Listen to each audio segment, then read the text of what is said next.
It's fun for me to be on a podcast because I listen to so many podcasts, and in my head, I'm like, I like when it just starts and it's just like feels like it's mid conversation. It's not like they do the intro like how you're gonna do it probably separately, and then all of a sudden it's just like us sitting here like, yeah, I get Yalla bikes wrong every time. Like, yeah, I'm definitely gonna do the intro separately.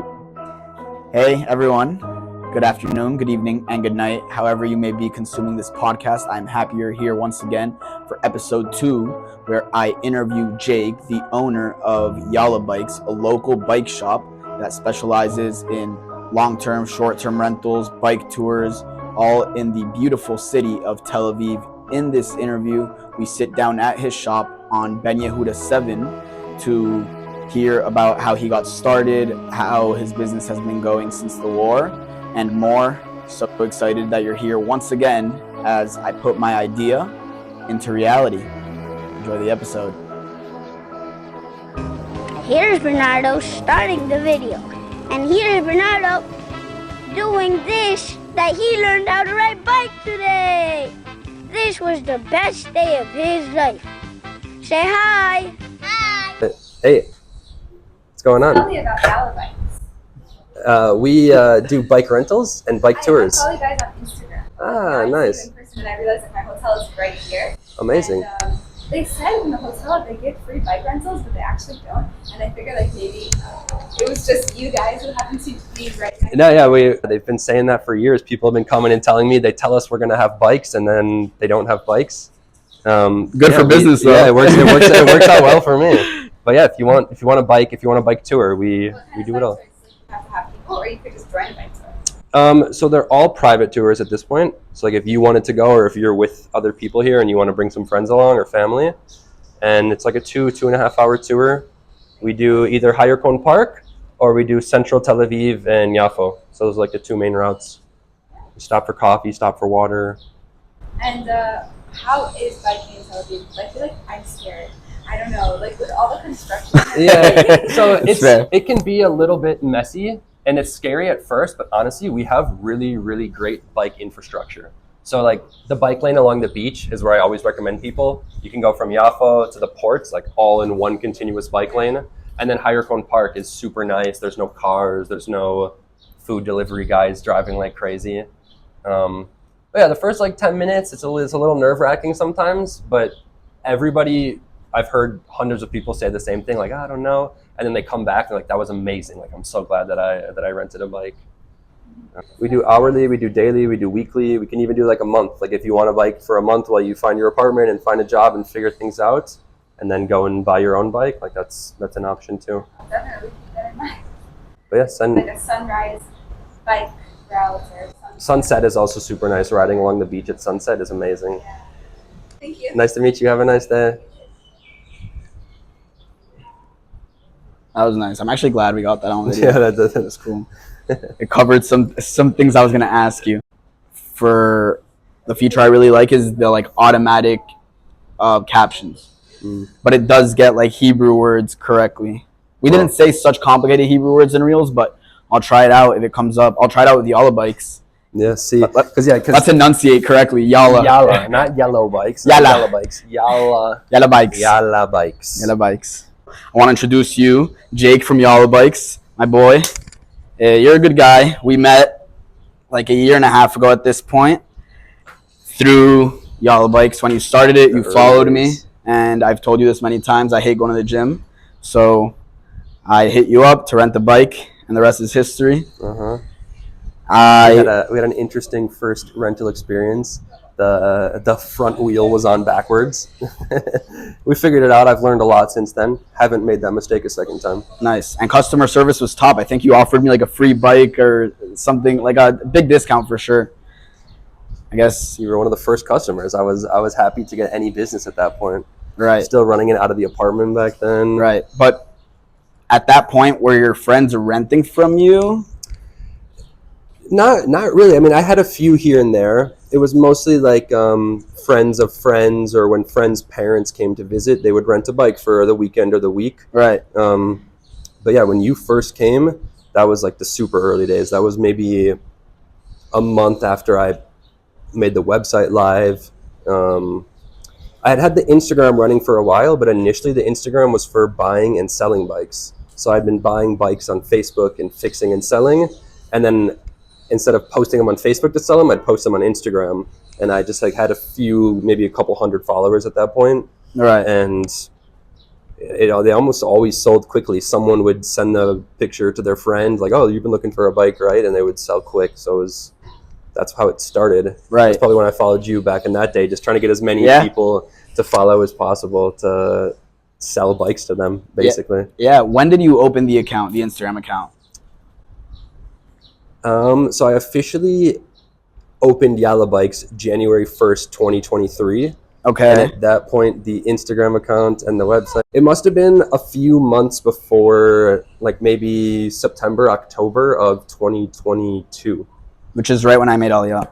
So that makes sense then that like I probably saw you post here or saw one of your friends. Like I would follow everybody I knew here, and then when they post a picture, like a post and tag all their friends at the beach or something, I would follow all those people. That's like what I'm doing now, and I mentioned this to you. I feel weird doing it. Yeah, but I felt weird too, but it's like it's not like it's Bernie following them, like, oh, who's creepy Bernie? It's like it's your podcast. For me, it was like it's Yalla Bikes, like it's the creepy podcast, man. Yeah, but it's like I feel a little weird, but like at the end of the day, they realize like it's a business or it's a podcast. It's not like you just trying to. Also, it's Instagram. Who cares? Like no one sees it and is like, I don't know, if they don't want you to see it, they're private and they won't let you follow them. Yeah, that's true. So I looked back at our DMs. Because we have some early DMs from when you followed me. It was in January 25, and since the phones are recording, I printed them out just to go over them to laugh a little bit. All right. And just so it's easier for the listeners, I printed out 2 copies, and I want you to read your part, and I'm going to read my part, okay? Okay, so this is January 21st, 2023. Yes, and it's going to read obviously from top to bottom and then on the next page from left to right. Okay? Obviously, I'm so you're Bernie, the one on the right. I'm Yalla Bikes? Yeah. So I start the conversation and I say, "Hey, how much is it for a monthly subscription? And would I be able to use a bike whenever I want as long as there's one available?" Hello. A monthly subscription is 500 NIS per month. That includes the bike, lock, helmet, and any maintenance that you need. You take the bike home from the shop when you start renting, and it's yours for a month. You keep it just like it's your bike until the end of the rental. Thanks for the info. I think it would be great to have a subscription service that's closer to 100 or 200 check, where people pay it like a gym membership and reserve a bike for when they need to use it. Like reserve it for an afternoon, you mean? More like, I like biking, but buying one is too much. So if I sign up for a membership, I can hit you up if I want to take one of your bikes for a little while tomorrow, and let's say if I want to take it again next week or later this week. It's all included. If you have enough bikes on rotation, I think it's good and can bring consistent cash flow. Ah, I see what you mean. It's a good idea. I just think it would be super hard logistically to keep track of all the bikes as people take and return them all the time. But I like the idea. I'm going to think some more about it. I really appreciate the feedback. Let me know. I'd sign up for 100 check, hit you up when I want to ride, and return it when I'm not using it, because 500 is a big commitment, and people may fear that they won't use it enough to get their money's worth. Yeah, I totally get that. I also do daily rentals for 80 for 24 hours or 50 for the day. So you can always just rent for a day. I just wanted to ask, what are you looking to do with the bike a few times a week? Just go on some rides along the beach and whatnot? Yeah. Shouldn't have even asked that, obvious. What else were you doing with the bike? Okay, well, for now, if you ever want a daily rental, let me know. I could do 50 NIS for the full day for you. Thanks. I'll let you know. You let me know. I don't remember what came next, but no, what came next? I think you see it. Yeah, like I hit you up there and I'm like, "Hey, are you available tomorrow for some?" It's I want to rent the bike because I still use like the exact same language. Like, I mean, it's still the same business at the end of the day, but like. You get a bike, a lock, and a helmet, and maintenance is included. Like that's the line I always tell people when they call or when they send messages. Right. And honestly, you were the first person for sure to mention that subscription service, and I've had a few people mention it since then, and I still have the same concern. Is just like I would need some sort of rental management software at that point, and. Before the war, when we were super consistent with the hours, we were here 7 days a week from 10 until at least 5. It would have been no problem. But now it's like it'd be so much back and forth for, short-term rentals. I don't know that for now that it would be worth it right now. Yeah, but that's definitely something in the future. Like hopefully when we have a second location and we have more employees also, I think that's like the biggest thing. I definitely see, like, just by hanging out at the shop and being friends with you, that logistically that would be hard. Yeah. No, but I think it's a good idea, and I did appreciate the feedback, and I still ask people all the time. Yeah, like, of course. People say like, "Oh, I checked out your website. I checked out the Instagram." I'm like, "Let me know what you think," because if you have suggestions, like, I'm learning all this on the fly. I never made a website before. I never had an Instagram before, so I'm happy for any feedback. Right. I like when people are honest and tell me like what's working, what's not working. Yeah. It just improves it for me and for everybody else. Well, you mentioned the war, so it's time for a truth hour. How has the war impacted your business, if at all? The war has greatly impacted our business because at the end of the day, we're a tourism business. Mm-hmm. We rent to tourists and we do tours for tourists, and that is a large majority of our business was non-Jewish tourists from Europe. I never knew that non-Jews or non-religious people came to Israel. I assumed it was people coming only for religious reasons, or because like I'm not a religious Jew, but I had come here with summer camp and with birthrights and with my family because we're Jewish and we feel the connection. But pre-war, we were renting to so many just German people and Dutch people and Italians and French and British people who aren't religious. They had no connection to Israel. They're just like, oh, I heard Tel Aviv's a fun party town. And those people are... It is. They're not wrong. Great beach town, great party town. Yeah. I had bachelor parties of like one time I had 15 Dutch guys that came and took bikes for a week.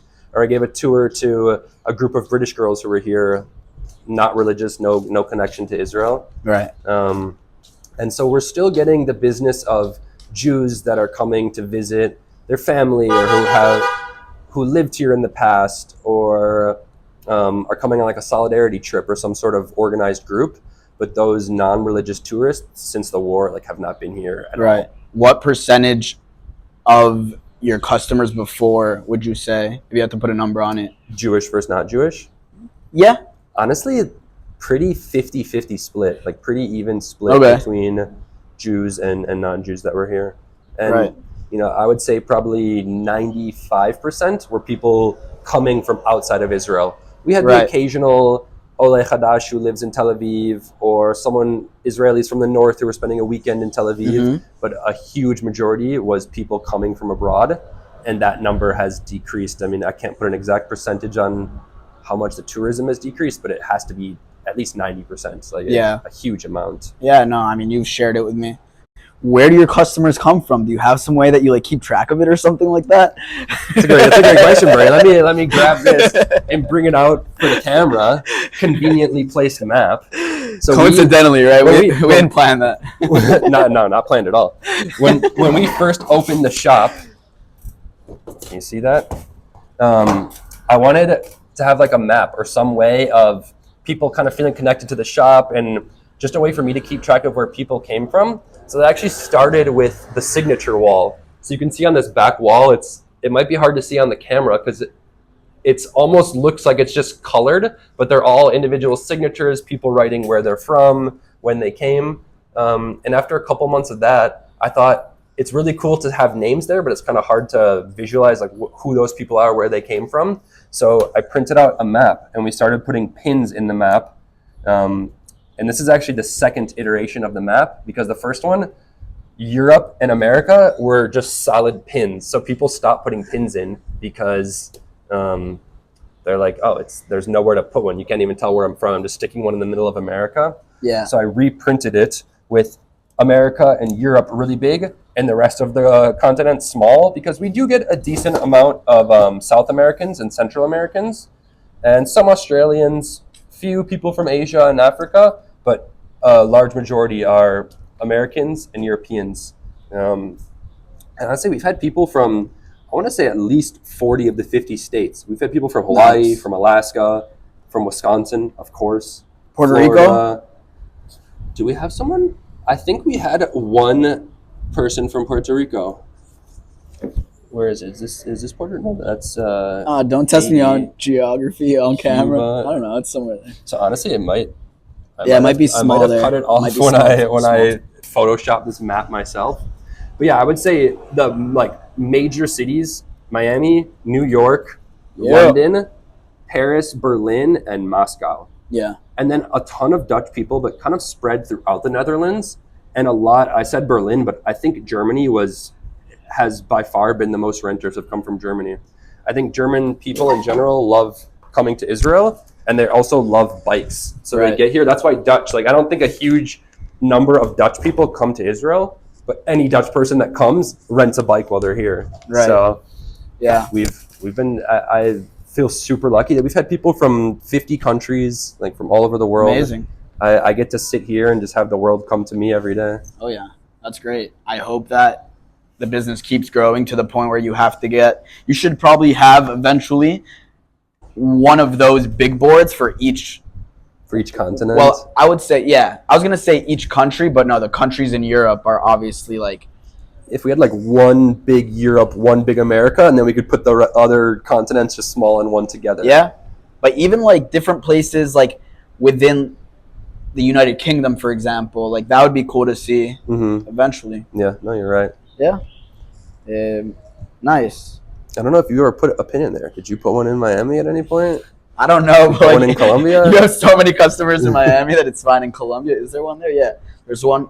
I see a couple in Bogota, or maybe just one. That might be you. It's angled weirdly. Yeah. Well, you re-put them when you switch the maps? Yeah, I moved them all over like one by one. I think I did. Then. I actually have a reel on the Instagram of adjusting the map. The day I was doing it, I was thinking, should I film this? And I was like, it's going to look like I'm like faking this map because I'm just moving the pins over. And actually, right as I started to do it, you know, Gilly from Philly? Yeah. She walked past and she asked what I was doing. She's like, you should make a reel out of it. Like, that's such a cool idea. And I did, and it went pretty well. It got a lot of comments. A lot of people liked it and shared it. And that was kind of a turning point. So shout out to you, Gilly from Philly, if you're listening to this. She's given lots of great social media advice to us here at Yalla Bikes. Nice. But I realized like everything at the shop can be content. Like it can be cool to film cleaning bikes, fixing bikes, talking to customers, everything like that. I agree. Moving the pins over on the map. It's just like a fun way to tell a little story about the shop. Yeah, and my favorite, and I think a lot of people's favorite, is biking every bike lane in the city until we bike them all. Biking all the bike lanes till we bike them all. I love it. Those are fun ones to make. Yeah. Dangerous because I'm biking with one hand and filming with one hand. Right. But yeah, a lot of people tell me they like those videos. Awesome. Any bike lanes that you want to see that we have or haven't covered yet? Putting you on the spot. Do you know which bike lanes we've? Honestly, I don't even know all the ones. I don't know them by heart, and I also don't lot. know bike lanes like you do. So I've filmed a lot and edited them, but I don't know which ones for sure I've posted or not yet. I got like a whole library of all the bike lanes videos. What's your favorite bike lane, if you have one? Oof.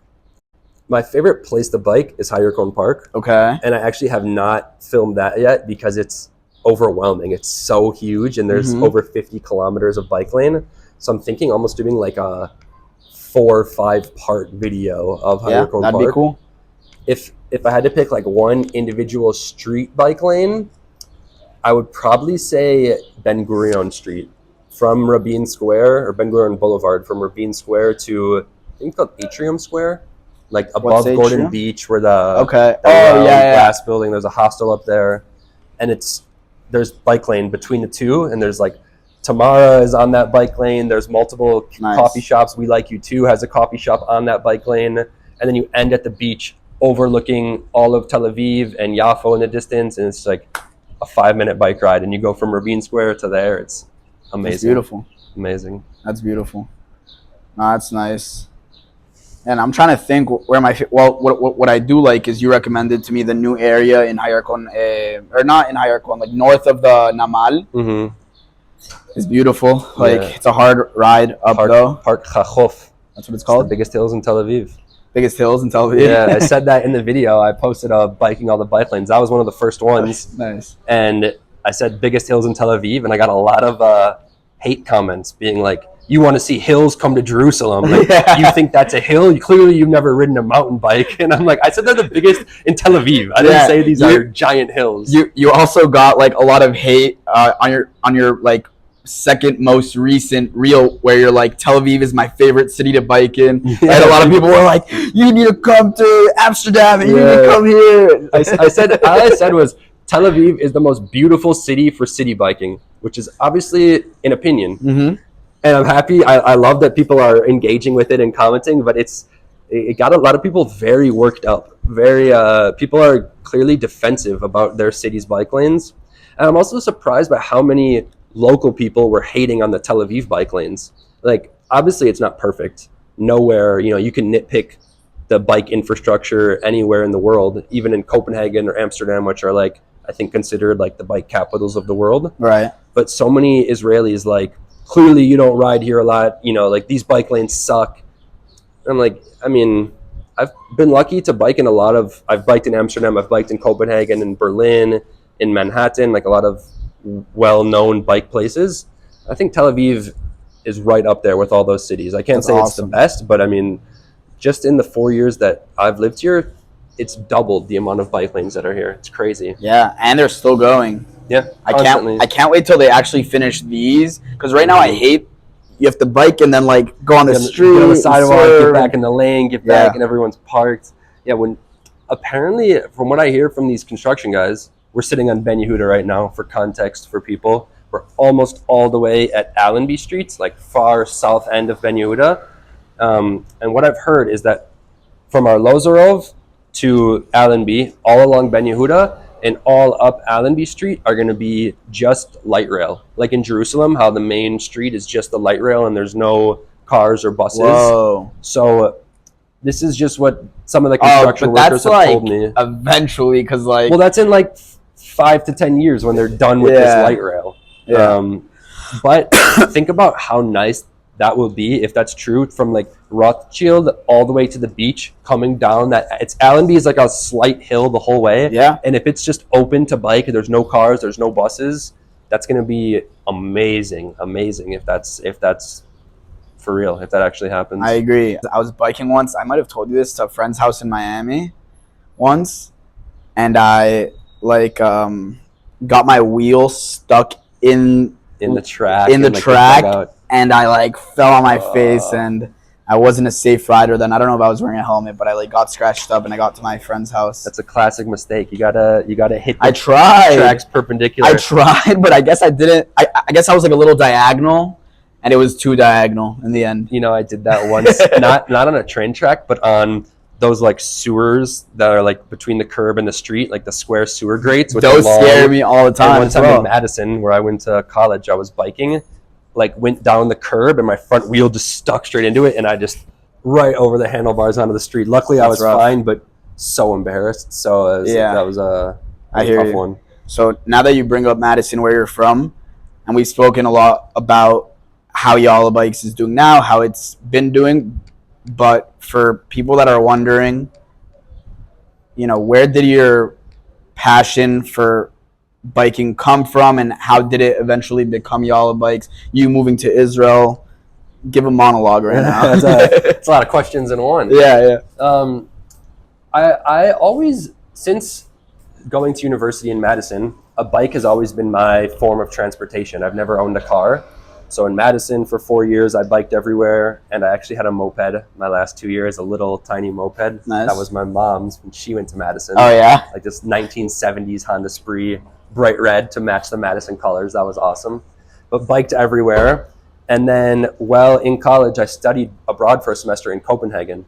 And that's the first time in my life where I understood, like, people, you can have a whole city where biking is the main mode of transportation. I mean, the bike lanes are incredible. You can bring your bike on the train. You can bring your bike on the metro. I lived in the suburbs, and I would bike to the train, take the train into town, bike to class, and it was like a 15-minute commute, all by bike year-round. It was amazing. And then after college, I moved to Jackson, Wyoming for a year, and there, also a great city for biking, a really small little mountain town. I biked everywhere.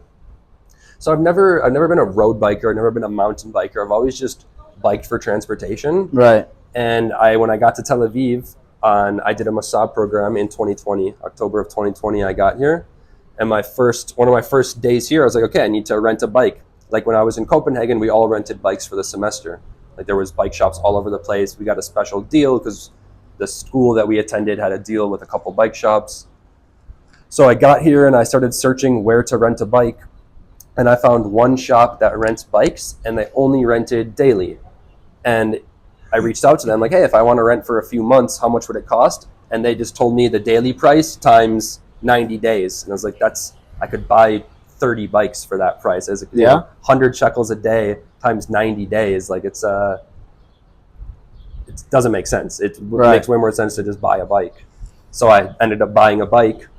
And when I finished the Masa program, I was like, there's so many of these Masa programs coming every year. When did you decide to stay in Israel? Or did you do the Masa program knowing you were going to stay? No, I had no intention of staying. I came with the thought of like, let me ride out the last 6 months of COVID in Israel, have some fun in Tel Aviv, get some work experience, kind of like another semester of study abroad. Right. And then after the program, I decided to stay for the summer. And about a month or two into that, staying for the summer is when I realized, like, I really love Tel Aviv. I met a nice Israeli girl. I was gonna ask who we were starting when you met her, dating a little bit, and I was like, maybe I should learn Hebrew and stay for a while. And so I decided in like August of 2021 that I was gonna stay. Okay. And the Masa program had ended in April, so it was like 3-4 months of I don't know, should I go back? And there was nowhere in the U.S. that was specifically like calling my name to move there. I didn't want to move to Chicago. I didn't really want to move to New York. I was like, you know what? The U.S. is going to be there. I'm going to stay here for now. I have this friend group that I've made. I met this girl that I like. I love Tel Aviv. Like, what's the rush to leave here? Like, the city's awesome. Wait. Do you like this girl still? Yeah, she's all right. She's all right. She actually just bought a puppy. So we have a puppy cute, now, yeah. Lenny. If you're watching this, Lenny, shout out to you. Stop pooping inside, please. Shouts out the dog with a shout out his girlfriend. Shout out to Sapir. Also. There you go. But yeah, no, things are going great. She helped me start this business. She was a huge help early Yalla Bikes days. Still to this day, she's a huge help. She just met some customers here last week to return some bikes because I was busy. Nice. And she's a huge help with the Hebrew. Amazing. So around August 2021, you decide to move here. At that point, I assume you're working somewhere or looking for a job. So the idea for a bike rental business was like very much in my head, but I wasn't sure where to start, what to do, how to open a business. And I wanted to learn Hebrew because I knew no Hebrew getting here. And I was like, if I'm going to stay, I need to learn to speak Hebrew. At least a little bit. And so I signed up for like a full-time Ulpan Hebrew class from 9 a.m. to 1 p.m. 5 days a week. So I was like, okay, what kind of job can I get that starts in the afternoon? I don't really want to bartend. I don't really want to work at a cafe. Just not what I was looking for. So I decided to start buying broken bikes and fixing them and selling them all through Facebook Marketplace and just from shops and through friends. And at one point I printed business cards saying, I want to buy your bike for, and there was a blank line. And I would just walk around the city with a stack of them and a pen. And I'd see a bike like, oh, I could sell that for 800. I want to buy your bike for 600. And then I would rubber band it. Wow, to the bike. That's crazy. And I was just doing that all over the city. And I actually probably ended up buying maybe 15, 20 bikes from that over the course of a few months. People were responsive. And a few times actually I was doing it to people's bikes and they came up like, what are you doing? I'm like, oh, I want to buy your bike. Like, do you want to sell it? And like bought a bike on the spot from people like, oh, I haven't you. Because my strategy was look for nice bikes that were dirty. Like they're in good condition, but it looks like someone's not using them. Like they've been sitting, just getting dusty for a few months. Right. And so that way, all I have to do is clean it, oil it, kind of tune it up. I don't need to actually replace any parts, and I can increase the value a few hundred shekels. And so it worked because usually you can, if a bike has spider webs growing on it and someone's not using it and they see, I can get 500 shekels for this. 100%. Why not? So you said you probably got like 15 to 20 bikes like that. How many bikes do you think you put that little paper on to? Oof. I think I printed out 500 business cards 2 separate times. So I probably put it on about 1,000 bikes. Right. Yeah, I eventually, after doing that for a few months, I realized that's not that effective. I got a few bikes from it, but I had a way better success with just Facebook Marketplace. Just constantly on Facebook Marketplace looking for bikes, looking for broken bikes, like, oh, the front wheel's broken or the chain is fell off, or basic things, because I wasn't a great mechanic, and I knew I could do basic things, and I could watch YouTube videos and learn. So yeah, Facebook Marketplace, and then I opened the Instagram. At that point, it was Bike TLV, and that was where people started DMing me like, "Hey, I'm trying to get rid of this bike. Do you want it? Do you want to come see it?" So those were much more effective methods than the business cards. I was more so just a way of keeping myself busy and walking around Tel Aviv feeling like I was being productive. No, but honestly, it's like the grind in a way. Even if it wasn't effective, you like learned it wasn't effective and did something else. So the Instagram opened, you said around September 2022. You like started doing that sometime around August 2021, and that's what you were doing that whole year? For a year, yeah. Wow. For a year. Because I was in Ulpan for 6 months. I went home for a month in the summer to visit. And yeah, I mean, I was... my old apartment, I lived with 3 roommates, and we had a huge living room. And like in the back corner of the living room was a separate entrance that we didn't use. And I had at any given time between 5 and 15 bikes like stacked up in the corner. And there was days when I bought 3 bikes and I sold 3 or 4 bikes. Like I was hustling with that. I was amazing. That's really when I learned how great the bike infrastructure is too, because I was either taking the bus or walking or taking a scooter, like a rental scooter, to the bike. You know, I would see on Facebook, oh, it's in Yad Eliyahu, or it's in Yaffo, or it's in Ramat Aviv. And I would go there, check out the bike, usually buy it, because I would do some research before I got there, make sure it was in decent condition. And then I would ride the bike home, fix it up, clean it, take pictures, post it. And usually a bike only lasted 2 or 3 days. That's awesome. That's good turnaround time. Yeah, I had a lot of bikes. So I had all those bikes. So then when friends would be like, oh, my parents are coming next week, you have a couple bikes I could buy? You know, can I buy them from you and then sell them back to you? And I'm like, why don't you just rent them? You know, like it's basically the same thing at that point. Wow. How about you want 2 bikes for a week? How about 200 shekels each? I don't know, something like that.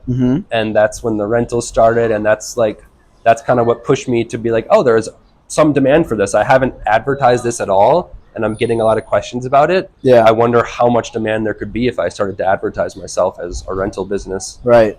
And when did you change the name from Bike TLV to Yalla Bikes? When I opened the business, January 1st, I needed a name, and I went through probably 50 to 100 names. I probably still have the list on my phone. And I honestly didn't love Yalla Bikes. I remember you telling me I needed a name. Like I love it, by the way. I love it. It's really grown on me too. I think it's a really good name, and it's worked out well. And your name, just so you know, is Jake Yalla Bikes. Jake Yalla Bikes. Your previous last name doesn't exist. Like that's actually how like I refer to you to people. And also now it's like in my subconscious that like, you know, when I'm like talking to my friends and I want to say Yalla, I say Yalla Bikes. And some people that like I guess don't know the business, which like surprises me, are like, what? And I'm like, nothing. Forget it. Yeah, it's I get introduced as the Yalla Bikes guy a lot, or I'll meet people and I'll say, hey, I'm Jake. They ask, what do you do? And I say, I have a bike shop. They're like, wait, are you the Yalla Bikes guy? Like that happens a lot to me now. Yeah, but that's how you know you're some type of successful in what you've done. Yeah, we're at least relevant in people's minds. People are aware that we exist, whether or not they've rented from us in the past. They've heard of us, which is cool. Which must feel good. I wanted to ask, do you remember some alternative names that you were maybe like about to pick besides Yalla Bikes? Yeah, I do. I really wanted a Hebrew word that started with a B, bikes. So like balagan bikes or batzal bikes, something like that. And I looked through Hebrew dictionaries and I could not find anything relevant with a B. Like the closest thing I got was balagan bikes, which means like crazy bikes. Yeah. Which isn't a good name for a bike rental business. Yeah, I mean, the other ones that I think I was kind of close with was Sababa Bikes, which I liked a lot. You like the Sababa name, I know. But the issue with that one was I wanted something where I could get the URL, the Instagram handle, and the Gmail, all with the same name. And Sababa Bikes I don't remember which one of those wasn't available, but one wasn't. I also like Sabra bikes, like the Sabra cactus, and like it's kind of a nickname for Israeli people, Sabras. You could have gotten like in trouble with copyright if you got big enough, or no, you don't think so? Like Sabra Hummus, isn't that the name? Yeah, Sabra hummus, but I think because it's a bike shop versus a hummus. Yeah, maybe. I'm not a lawyer. This is not legal advice. I don't know. Yeah. I don't think it would have been an issue, but yeah, Yalla Bikes was like, okay, I can get the name, I can get the email, whatever. I got it all. I guess it's fine. I can always change it later was kind of my thought process. Right. And as soon as I started to use it, people started telling me, yo, I love the name. Like, and honestly, I tell people now this was part of the reason. But as you know, Israelis, when they're leaving a conversation or they're leaving, they say, like, okay, Yalla, bye. And so it's like Yalla Bikes. Like, it that's comes why. from that. That's like, what I'm saying. Exactly. And like, I didn't even think about that when I picked the name. And then people started saying that to me, or people would say like Yalla Bikes as they'd walk away. I'm like, like another reason why it works so well. Works so well. Yalla's great because it's like the first, it's actually an Arabic word. It's not a Hebrew word. Yeah, but it's like the first word that tourists learn when they come here. Yeah. Yalla, Sababa, like, yeah. It's like the first few words. So all the time tourists walk past the shop and I'll see them like tap their friend like Yalla Bikes because like they know the word Yalla. It's like the one word that nice. They know here. So it's catchy. People remember it. Yeah. It's grown on me. That's convenient. I also wanted to ask, I mean, I mentioned to you that, you know, from my eyes, like you've succeeded. You made a brand that people that don't know you recognize, and that when you say you're Jake and you own a bike shop, they ask you, oh, like you're the guy from Yalla Bikes. Mm-hmm. I think that's super cool, and I'm super happy for you. And I want to know, how do you feel about like your success so far? How do you measure success, and has it changed since the beginning of the business? I appreciate that. Thank you. Yeah, it's how do I measure success? It's tough. I feel really good about the place that we're at. The war has obviously slowed things down a lot, which is a bummer, but it is what it is. It's part of life. There's a lot of people in a lot shittier situations than not renting bikes right now because of the war. So I always try and remember that, put that in perspective. But yeah, I mean, I remember like the first weekend. So once January 1st came, I opened the business officially with an accountant and, you know, registered it with the government. I made the website live and I put Yalla Bikes on Google Maps as my old apartment up on Jabotinsky Street. And within the first few days, I did no advertisement. I didn't do anything. Just by being on Google Maps, people started showing up at my apartment and they would call the phone number, which was my cell phone number. Like, where's the bike shop? I'm outside. And I would look out the window and there was like a family standing outside. And so I'd run outside with a bunch of bikes that were stored in my living room. Eventually, my girlfriend kindly asked me to get the bikes out of the apartment, which I needed that kick in the ass to actually get out and get a space. And I found this shop where we are today. Yeah. Started with a 3-month lease because I still wasn't sure the business was going to succeed. And I was afraid to commit to a year. So I bought 10 new bikes. Up until that point, I had been renting used bikes, which I had bought and fixed up. I bought 10 new bikes, rented the shop. And the first weekend we were open, we ran out of bikes. And I was like, whoa, like that's pretty cool. Friday, Saturday, no bikes in here. The shop was empty. At that point, we didn't have anything hanging. I had no signs on the wall. I had no cabinets. It was literally just bikes, a pile of locks, a pile of helmets, and me sitting here. Yeah, I remember because obviously you know this. I lived in the apartment right next door. And I think I came down one day and I just saw you sitting here. I think it was an empty shop or maybe you had some bikes, but it was very beginning stages. And I was just like, what are you doing here? Aren't you that guy from the apartment? Because yeah, I had just met you like the first time I rented a bike like 2 weeks before. Yeah. And you're like, oh, it's my shop now. Which was also like a blessing for our friendship because then I would like hang out here for like 30 minutes at a time here and there when I was going to get groceries and different things like that. And you introduced me to Eli, Yalla Bikes legend Eli. I'm sure if you guys follow Yalla Bikes on Instagram, you've seen some content of Eli. Yeah. He used to work here. Yeah. But yeah, at that point, like I said, I rented 10 bikes the first weekend. The shop was empty and I was like, it's a success. This business is a success. That's it. I did it. And so at that point, I rented those 10 bikes out for a couple weeks. I bought 10 more bikes. I bought 10 more bikes. and I was still running out every weekend. Couldn't keep enough bikes in here. And then the further you get, it's like you keep setting the bar higher and higher and higher for success. So at first it was like I rented out all my bikes. That's a success. Now it's, I'd love to open a second shop at some point. Like would be a real success if I can get 2, successful locations running. Like you said, with people recognizing the brand name, like I consider that a big success. Like just now earlier when we were filming, that girl walked by, like, I follow you guys on Instagram. And that happens a lot. I've had people come and be like, yeah, I live in New York. I follow you on Instagram. I had to stop by, which is while nice. I was in Tel Aviv, which is crazy that the content is getting that far. It's getting around the world to people. Yeah.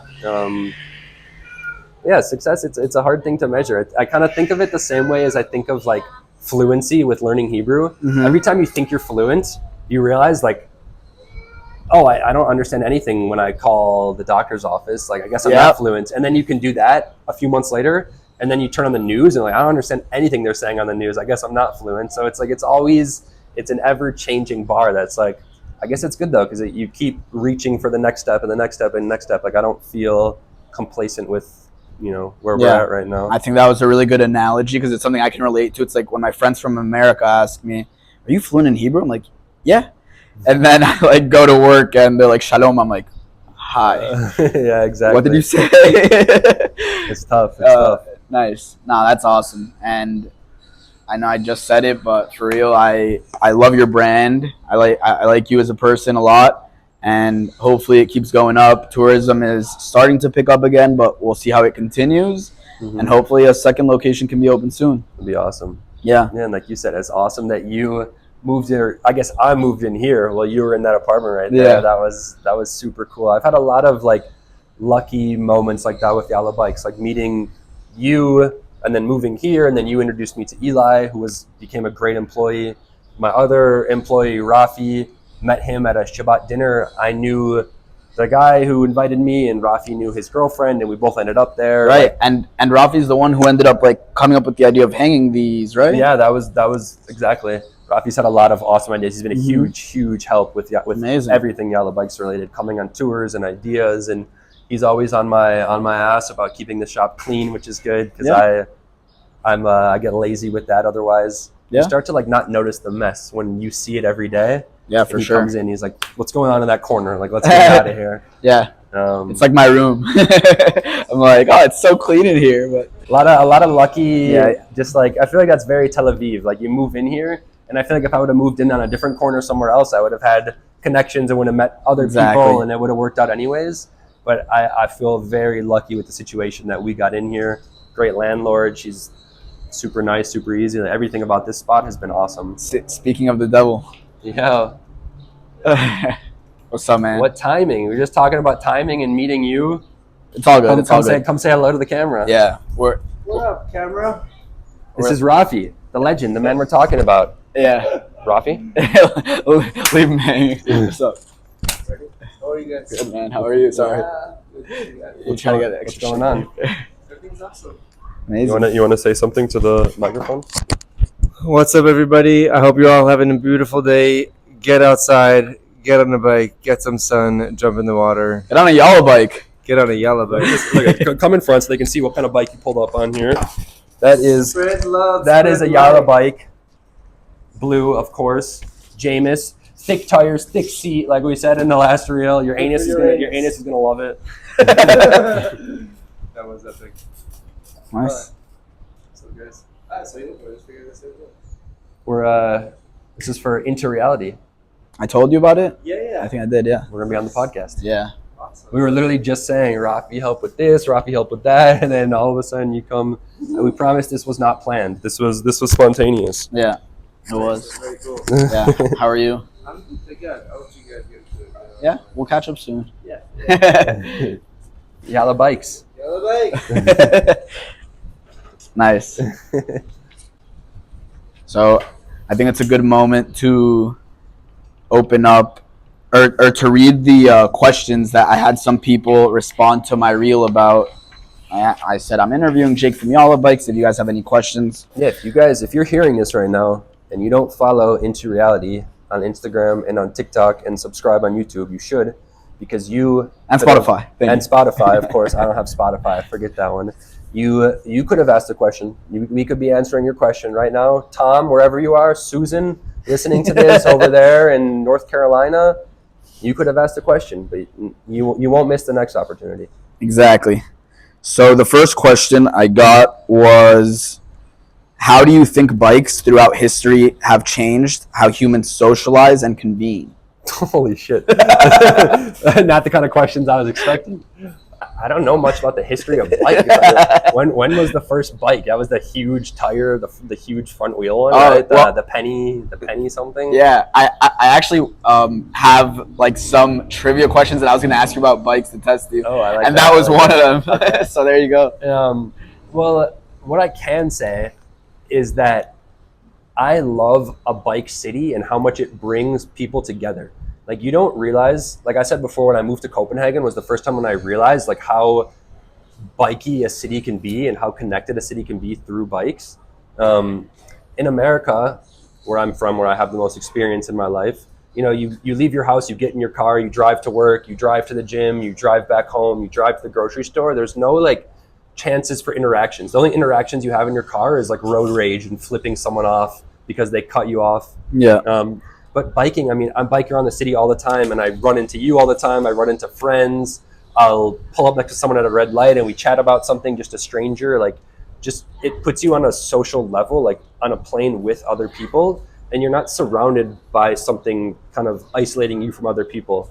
And like when you cut someone off on a bike, you might yell at each other, but then it's like you make up because we're like face to face. When you're in a car, it's easy to just like flip someone off, and drive away, and then you chase them, and then they get out with a bat, like you see in those videos. Or worse. Yeah, or worse. In Florida, you don't know what some of my friends have gotten happen from. But. Yeah, but on a bike, it's like it really brings people together, and just like all these opportunities for these chance interactions that you would never have in a car, which I think is super cool. Right. All right. Yeah, that's a good answer. Also, don't feel like if you don't know, like, because I didn't answer the question directly. No, exactly. So like, I don't know. Just if you don't know, it's fine. I use it as just an inspiration to talk about something else. Exactly.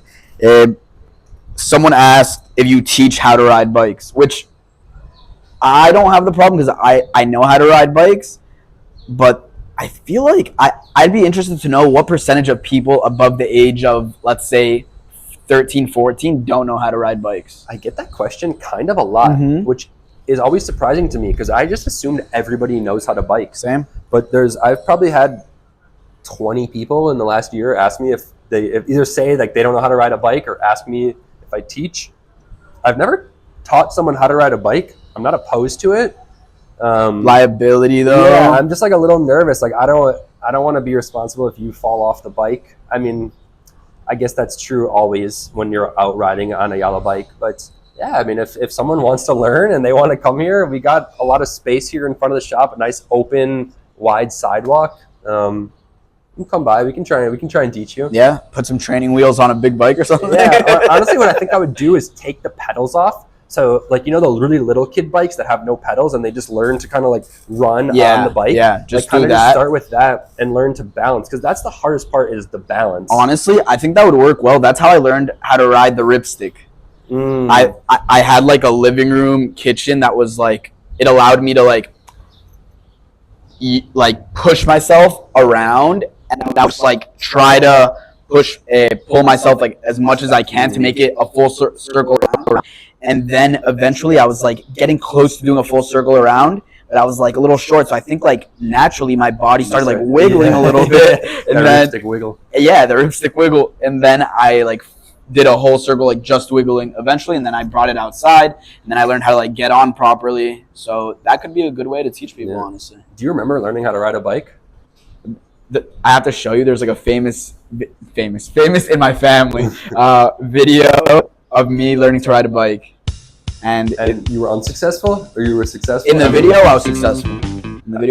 I remember learning and just riding in a straight line down my street and crying because I was afraid to stop. That always like pedaling as fast as you can, just going in a straight line and hearing my parents yelling like "Turn, stop!" and I'm just I can't. Yeah, that's classic. Yeah, but I guess we all learn. I guess everybody goes through it, and eventually most people will figure it out. Yeah. Do you have an opinion on unicycles? I'm pro unicycle. I see people riding them around Tel Aviv a decent amount, and I don't understand it. I don't really? know.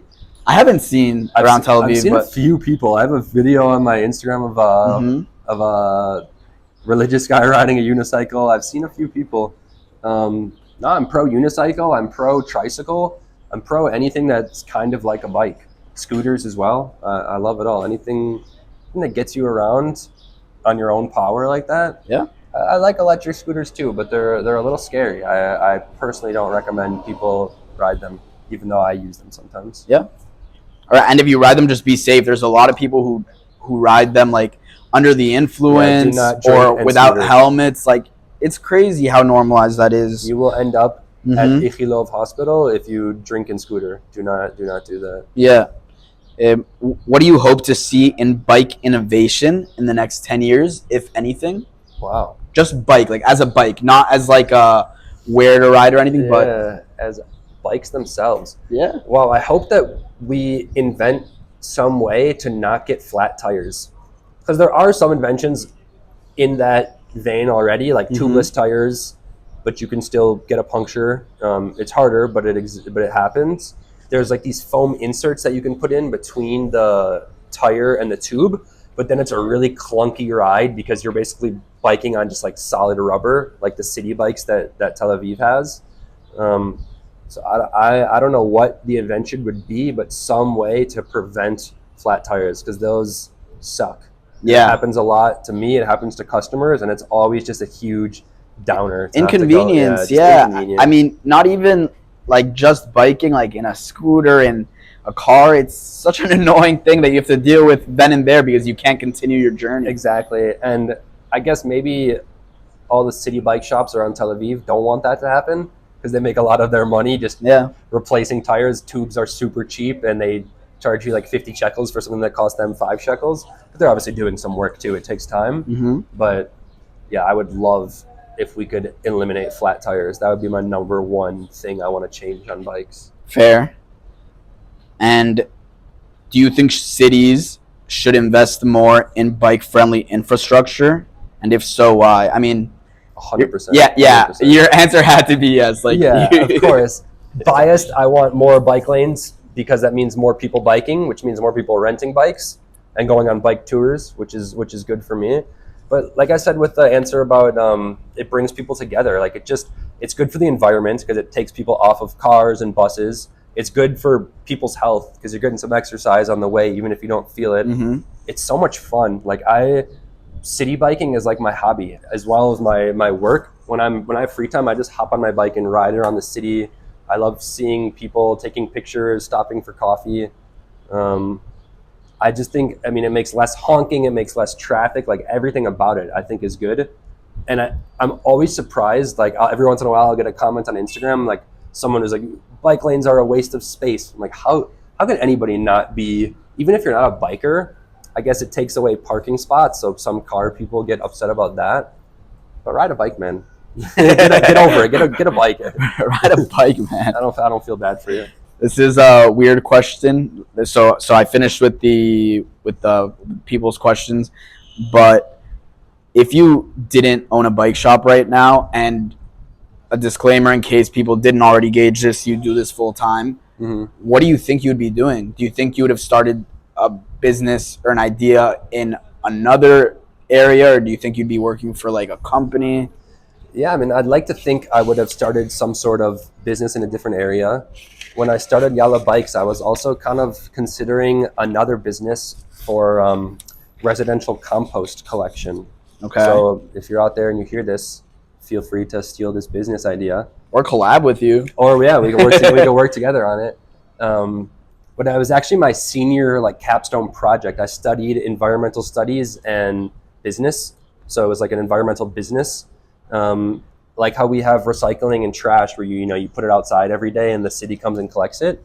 Basically that, but for compost, where you throw out your food scraps and bones and coffee grinds and all that kind of stuff that now you just throw in the trash and it goes and rots in the landfill. And instead some service would collect it and bring it to a place where they turn it into compost, which then can be sold back to people to use in their gardens or sold or given to farms. It's just like healthy fertilizer and natural fertilizer. Nice. And so basically you'd pay a monthly subscription and someone would come weekly and pick up your compost bucket and give you a clean one. So that's probably what I would be doing if I wasn't doing this. And the main reason I didn't do that was because I knew early on it would mean me cleaning a ton of nasty buckets full of like rotten food scraps. Right. That's a great idea though. Yeah, I think it could be successful. I like made a whole business plan for it in college, my senior year for that capstone class. And I was thinking about doing it in Milwaukee actually before I came here, where I'm from. And yeah, I think I'd be doing something like that, or maybe I'd be doing the classic sales at a tech company route. That could also be nice. Get some 10 bis money, free lunch every day. That could be cool too. Well, if someone hears this idea and wants to hit you up to hear more, I think that would be cool. Yalla compost. We can start that next. Exactly. Yeah, little umbrella under the Yalla Bikes umbrella. Yeah. Is this the first podcast you've been on?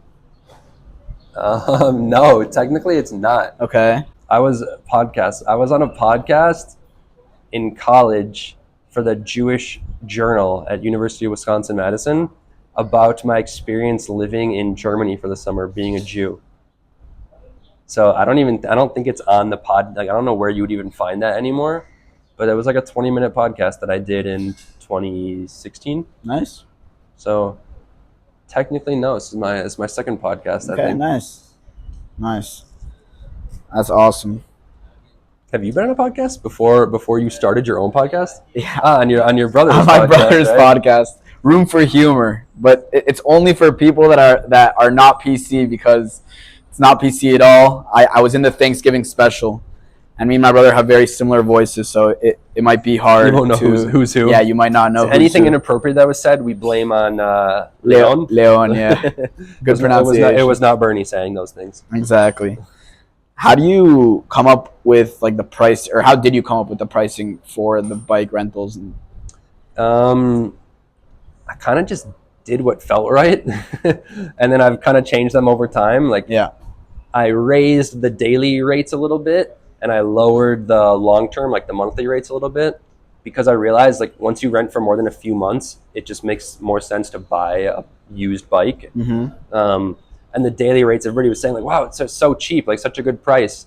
And so I started raising it a little bit, and now it's like 100 shekels for 24 hours. Very rarely has anybody not rented because of the price. I kind of just guessed what seemed fair and then adjusted based on input I got from customers. I've done that with like basically everything. Like when I got the bikes at first, they didn't have baskets. Everybody asked for baskets, so I got baskets. And then everybody asked for phone holders so they can like see the map while they're riding, so I got phone holders.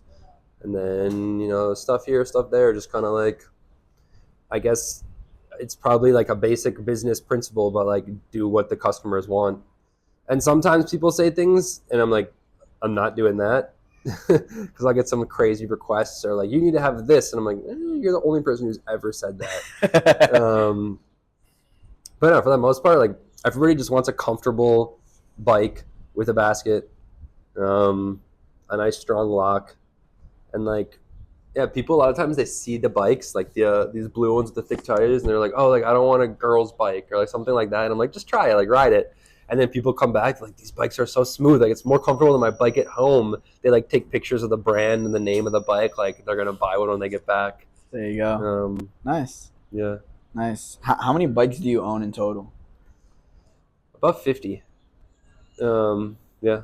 I was up to close to 70 before the war, because at any given time we had like 30 to 40 bikes checked out long term, like either weekly or monthly. Mm-hmm. So then we had another 30 to 40 here renting daily, weekend rentals type, stuff like that, short term.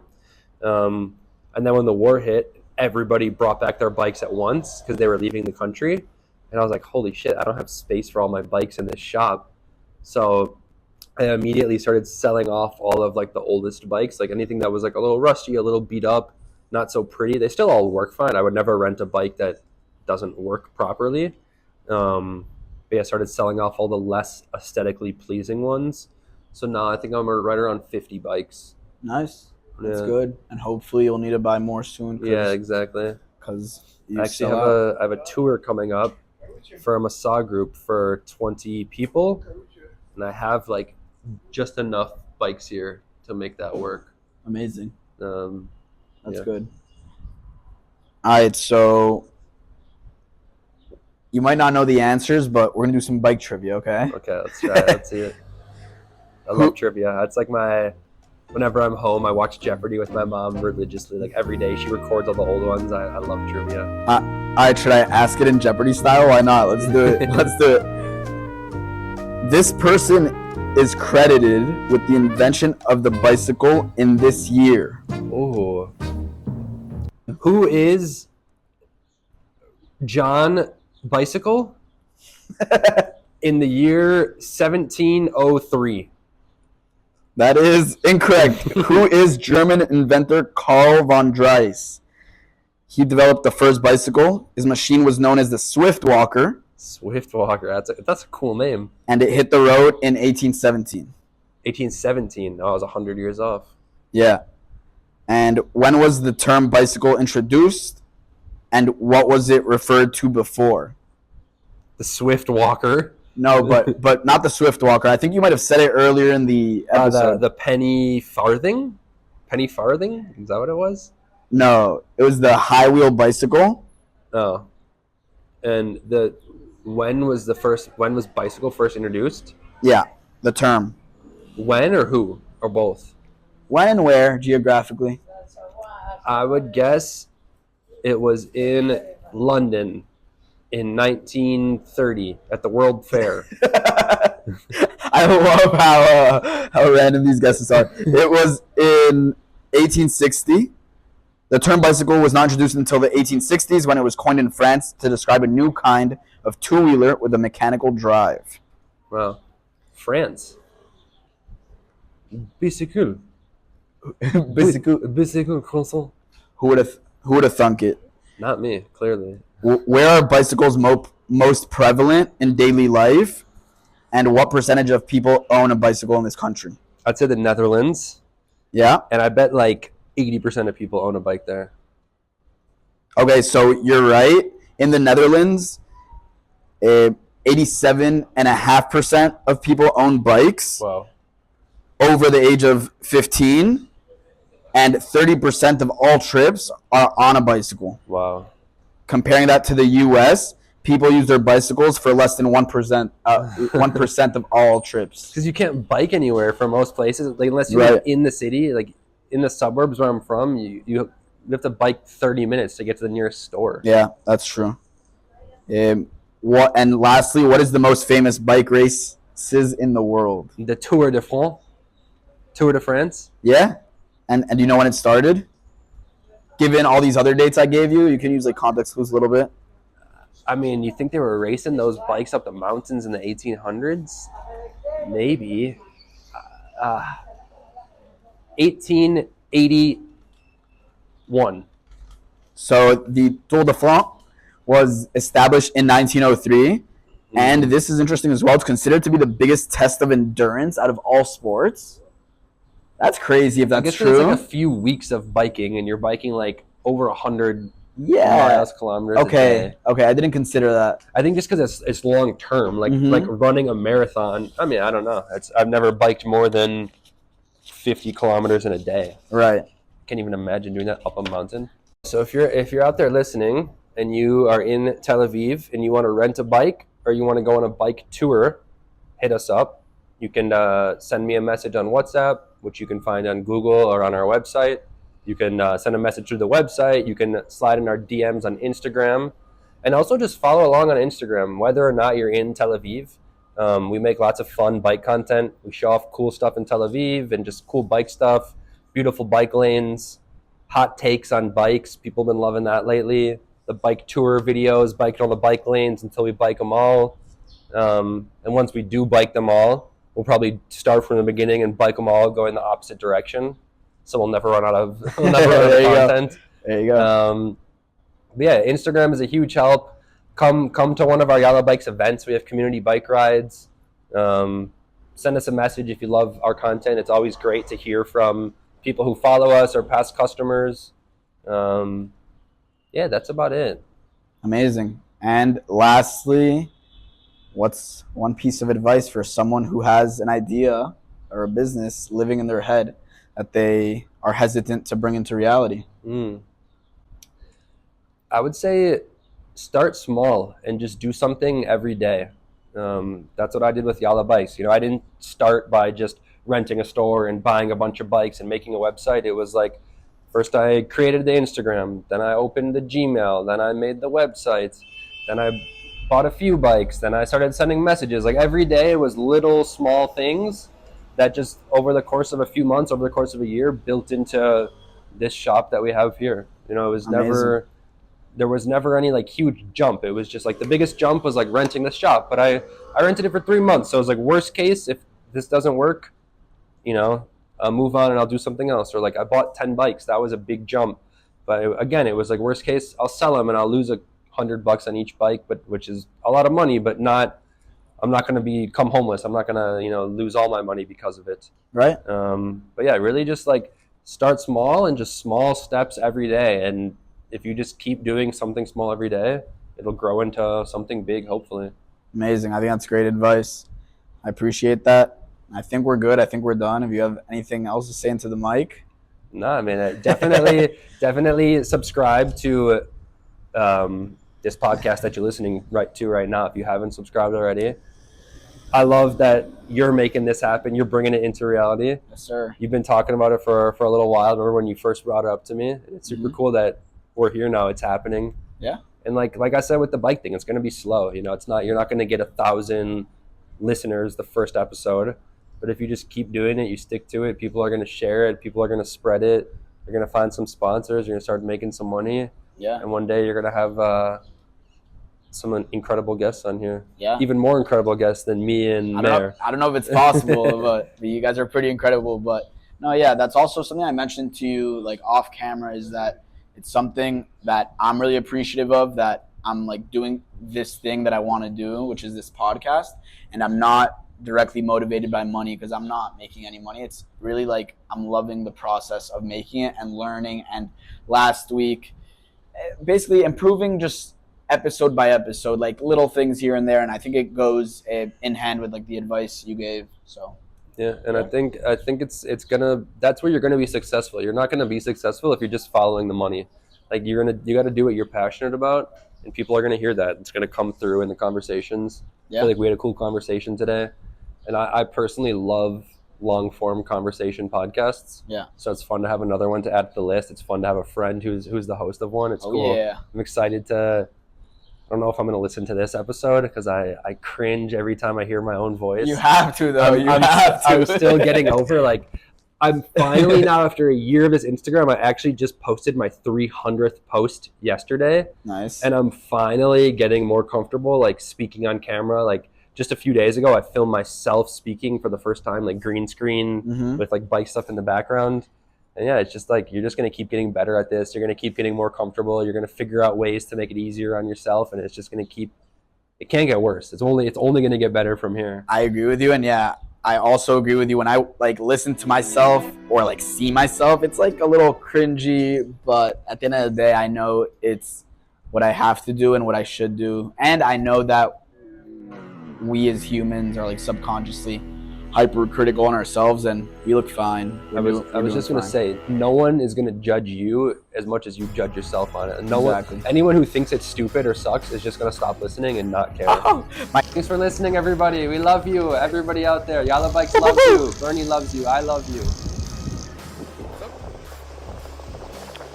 So you can see this video again, go to Bernardo'sBikes.com. Yeah, Verano, yeah. Look to the left.